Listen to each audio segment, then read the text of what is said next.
గర్విష్ఠులు ఎలా ఉంటారు? కీర్తనలు 75:4, 75:4 చూద్దామండి.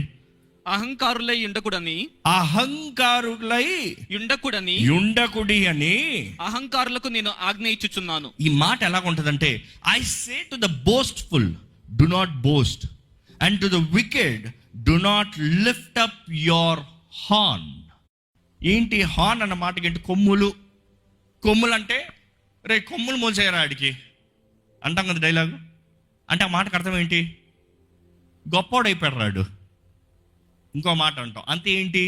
పైకి వెళ్తున్నాడు అని అర్థం. దేవుడు అంటున్నాడు ఏంటంటే, డు నాట్ బోస్ట్. నిన్ను నువ్వు ఎక్కువగా చెప్పుకోవద్దు, నిన్ను నువ్వు ఎక్కువ హెచ్చించుకోవద్దు. హెచ్చించుకున్న రకము, తాను హెచ్చించుకున్న రకము యేసు ప్రభు స్వభావము కాదు. అతడు పరలోక రాజ్య సంబంధి కాదు. హెచ్చించుకున్న రకం ఎవరికైనా ఉందంటే అది లూసిఫర్. క్లియర్ స్పాట్ అండి. అపవాది మనస్సు అది. పరలోకంలో వాడు హెచ్చించుకున్నాడు కాబట్టి కిందకి త్రోసివేయబడ్డాడు. దేవుని పైన నా సింహాసనాన్ని వేసుకుంటాను, దేవుని కన్నా హెచ్చింపులో నేను ఉంటాను, ఐ విల్ బీ అప్, నేను పైకి ఉంటాను, నేను గొప్ప నాకే కదా. ఈరోజు ఎన్ని మాటలు మనం హెచ్చించుకుంటూ మాట్లాడుతున్నామండి. కొన్నిసార్లు ఈ హెచ్చింపు అనేది అపవాది ఎలా కలుగు చేస్తాడంటే, మనంతటా మనం హెచ్చించుకుంటాం కాదు, కానీ మనుషులు మనల్ని గురించి ఏదో తక్కువగా మాట్లాడతారు కదా.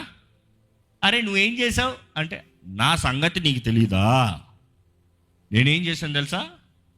మనం చేసిన గొప్ప కార్యాలన్నీ మాట్లాడుకుంటాం. చాలాసార్లు నిజమే మాట్లాడతాం, కానీ అనేక సార్లు ఆ నిజం మాట్లాడేటప్పుడు తెలియని గర్వం పాకేస్తుందండి. జాగ్రత్త.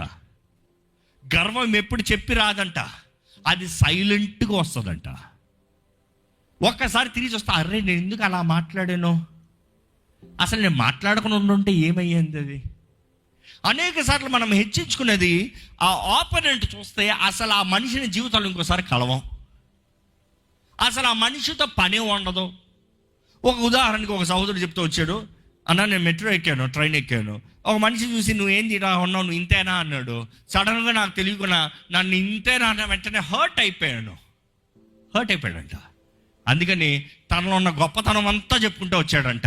ఆయన చివరికి, సార్ మీరు చాలా గొప్పోళ్ళు సార్ అన్నారంట. ఆ మనిషి దిగెళ్ళిపోయాడు, ఈ మనిషి ఇందారులో వచ్చాడు. గొప్పోడు అయిపోయాడా? కానీ దేవుని ఆత్మ ఆ మనిషి హృదయంలో కార్యము జరిగిస్తూ వచ్చింది. నువ్వు ఎన్ని అబద్ధాలు మాట్లాడు, నీది కానిది నీదిలాగా మాట్లాడు, నీకు చందనిది నీవు సంపాదించుకున్నట్టుగా మాట్లాడావు. నేను ఆడి కారులో తిరిగాను తెలుసా అన్నాడంట. నాకంత ఆడి కార్లు ఉన్నాయి అన్నాడంట. కానీ తర్వాత పరిశుద్ధుడు, ఏంటి నీది ఆ కారు? నీది కాదు కదా, ఎవరిదో కారులో ఎక్కానని చెప్పచ్చు కదా. అంటే you see that proudful self defence. ఈరోజు చాలామంది మనం తెలియకుండా we think we are self defensing. అనేకమైన మాటల్లో దోషం ఉండక what you speak and way your words. ఇందుకు ఈ మాట ప్రత్యేకంగా దేవుడు చెప్పమంటున్నాడంటే, అనేక మంది అనవసరంగా మాట్లాడి నోరు జారేనని తర్వాత అంటారండి. అనేక సార్లు భార్యాభర్తల మధ్య అవనే, కుటుంబాల్లో అవనే, బంధుమిత్రుల మధ్య అవనే, ఉద్యోగ స్థలాల్లో అవనే, వారికి అనవసరంగా గొడవలు ప్రారంభమవుతాం. కారణం ఏంటంటే, ఎవరు గొప్ప అనే దాంట్లో తెలుసుకుంటాంలోనే, ఎవడు మంచోడు అనే దాంట్లో నిరూపించుకుంటాం బట్టే. 2 నిమిషాలు మౌనంగా ఉండుంటే ఆ గొడవలు వేసి ఉండేదే కాదు. కానీ ఆర్ ఈగో ఏంటంటది? ఈగో అంటే అపవాది ఇస్తాడంట, వాడు వెళ్ళిపోతాడంట, ఇంకా మన పని అయిపోయిందంట. ఈగో ఇచ్చాడు పెట్టాడో పోయాడు, మన జీవితం నాశనం అయిపోయింది. నా ఈగో అఫెక్ట్ అయ్యింది. ఒక నిజ క్రైస్తవుడికి ఈగో అనేది ఉండకూడదండి. నమ్మేరు హల్లెలూయా చెప్తారా? ఎందుకంటే ఈగో అంటే అనుకో, మనం చచ్చిన వ్యక్తులమే. చచ్చిన వ్యక్తికి ఈగో ఉంటుందా? చచ్చిన సమాధి ముందుకెళ్ళి, శవం ముందుకెళ్ళి, ఏరా నీకు ఎంత గర్వం రా అంటే వాడు ఏమన్నా మాట్లాడతాడా? నువ్వు చేతకానోడు రా అంటే మాట్లాడతాడా? నీకు సిగ్గు లేదా అంటే మాట్లాడతాడా? మౌనంగా ఉంటాడు. ఎవరైతే క్రీస్తు యేసుని కలిగిన వారైతే ఉన్నారో మనము చచ్చిన వారమండి. ఇంకా నో లాంగర్ రాయి. బాప్తీసం తీసుకునేటప్పుడు ఏమని చెప్తాం? నువ్వు లాట్కి వెళ్ళావు, నువ్వు చచ్చావు, ఇంకా జీవించినది నువ్వు కాదు, క్రీస్తే. It is no longer I but Christ who liveth in me. క్రీస్తు నా యందు నాలో జీవిస్తున్నాడు, నేను కాదు బ్రతికేది. ఈరోజు చాలామందికి దే డోంట్ అండర్స్టాండ్ దిస్. ఏంటి అండర్స్టాండ్ అవుతలేదంటే సింపుల్. నేను ఉన్నాను అనుకోండి, నన్ను ఎవరైనా కించపరిచి మాట్లాడితే నిజంగా నేను పట్టించుకోకూడదు. పట్టించుకుంటున్నానా లేదని నాకు దేవునికి సంబంధించింది, but I like to humble. కానీ నేను పట్టించుకోకూడదు. కారణం ఏంటంటే ఇంకా జీవించినది నేను కాదు, నేను ఎవరి సొత్తుని? దేవుని సొత్తుని. ఎవరన్నా నన్ను దూషిస్తే ఎవరిని దూషించినట్టుగా? ఎవరు సమాధానం అవ్వాలి? ఈ మాట ఇంకా సింప్లిఫై చేసి చెప్తా. మీ ఇంట్లో ఒక కుక్క పిల్ల ఉందండి, మీ పక్కోడు వచ్చి చడామడా బడా బడా బడా తిట్టిపోయాడు. ఆ కుక్క పిల్ల ఏమైనా చేస్తుందా? ఏమైనా చేయగలదా? అసలు ఆ తిడతాం కానీ ఆ కుక్క పిల్ల ఓనర్ చూసాడు అనుకో, ఊరుకుంటాడా? ఈరోజు లెక్కల్లో చెప్పాలా, కోర్టులో కేసేస్తాడు. అంతే కదా? అంతా కూడా కాదు, డీసెంట్ వాళ్ళు కాదనుకో, వెళ్ళి నా కుక్క పిల్లని అంటావా అని 4 పీకుతాడు. అవునా? ఉన్నమాటన్నా? ఈరోజు ఎవరైనా సరే ఒక కుక్క పిల్ల తిడతానే ఓర్చుకోరు. దేవాది దేవుడు, రాజాది రాజు, ఆయన ప్రేమించిన వారిని, ఆయన కొరకు సమర్పించుకున్న వారిని, ఆయన కొరకు జీవిస్తున్న వారిని ఎవరైనా ఏమన్నా అంటే ఊరుకుంటాడా?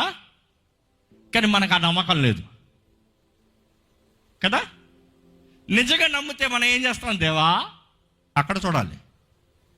చిన్నపిల్లలు చూడండి, ఎవరైనా మమ్మీ మా డాడీతో చెప్తా, డాడీతో చెప్పు బెటరు. డాడీతో చెప్తే ఏందరా డబ్బా ఇస్తాడు.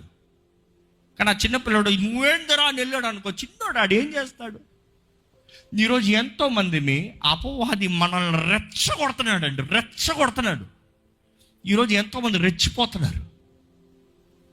తండ్రి దగ్గరికి రావాలి, తండ్రి దగ్గర కంప్లైంట్ చేయాలి. అవసరమైతే తండ్రి దగ్గర చెప్పు, తండ్రి నన్ను ఇలాగ అంటున్నారు తండ్రి, నాకు బాధ వేస్తుంది తండ్రి. తండ్రి నన్ను ఇలాగ అంటున్నారు తండ్రి, నాకు చేతకాండు అంటున్నారు తండ్రి. తండ్రి నాకు కుదరలేదు తండ్రి, అలా అన్న మాటకి నాకు బాధ వేస్తుంది తండ్రి. ఒకటి సవాల్ ఇచ్చి చెప్తాను, ఒక తండ్రిగా చెప్తాను. ఏ రోషం కలిగిన తండ్రి ఎవడో వచ్చి వాడు కుమారుని అవమానపరుస్తూ నోరు మూసుకుని గమ్ముని వెళ్ళిపోతాడా?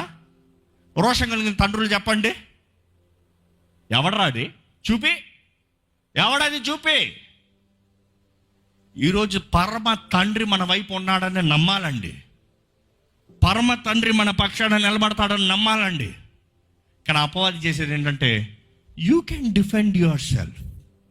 నీకు నువ్వు చేసుకోవచ్చు, నీకు నువ్వు చూసుకోవచ్చు అన్న దగ్గర మనుషుడు పరిపడుతున్నాడు. ఏంటంటే, నువ్వే దేవుళ్ళు లాంటోడివి, యు ఆర్ లైక్ గాడ్. నీకు గర్వం ఉంది. ఈ లోకం అంటది గర్వం ఉండాలంటది, బైబిల్ అంటది గర్వం ఉండకూడదు అంటది. ఏది ఉంది మీలో?